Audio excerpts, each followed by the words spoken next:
Jajaran personil Polda Sumsel berhasil membekuk UN, pelaku spesialis pencurian kendaraan bermotor. Menurut Kombes Pol Daniel TM Silitonga, Ditreskrimum Polda Sumsel mengatakan, penangkapan dilakukan di daerah Desa Gunung Batu, Oku Timur, untuk modus pencurian sendiri pelaku menggunakan kunci T untuk mengambil motor yang diinginkan dengan merusak kunci kontak motor tersebut. Dalam menjalankan aksinya, pelaku tidak sendiri. Ada 2 orang rekannya yang saat ini masih dilakukan pengejaran. Dari penangkapan diamankan 1 unit motor hasil curian. Kawan-kawan kita unit Jatanras. Ini laporan dari masyarakat bahwa ada pencurian kendaraan bermotor, dan memang setelah dilakukan penangkapan maka ditemukan ini kendaraan bermotor ini dan alat-alat ini di rumah korban.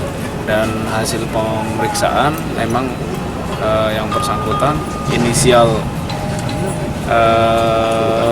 U memang melakukan. Nah, sedang didalami, sudah berapa kali melakukan. Ini menurut pengakuannya memang masih 1 ini. 2. Dua. Jadi menurut pengakuannya baru 2, tapi sesungguhnya lebih dari 2 lah. Menurut pengakuan UN, untuk motor yang berhasil dicuri dijualnya kepada seseorang dengan harga 2,5 juta rupiah. Dan ia hanya mendapatkan bagian 1,2 juta rupiah dari setiap menjalankan aksinya.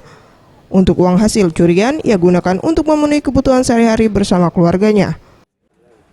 2 kali, di mana, Bay? Palembang nih lah, Pak. Di Palembang.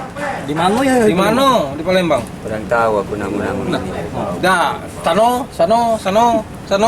Ulu hilir, salah ulu. Di mana? Di dusun tu lah, Pak. Hah? Dusun tu Di lah. dusun. Di dusun kau apa emang? Di mana dusunnya? Gunung Batu. Hah? Gunung Batu. Pelaku dijerat pasal 363 dengan ancaman hukuman 5 tahun penjara. Farel Dwi Satria, Seftion Rizky, Sriwijaya TV.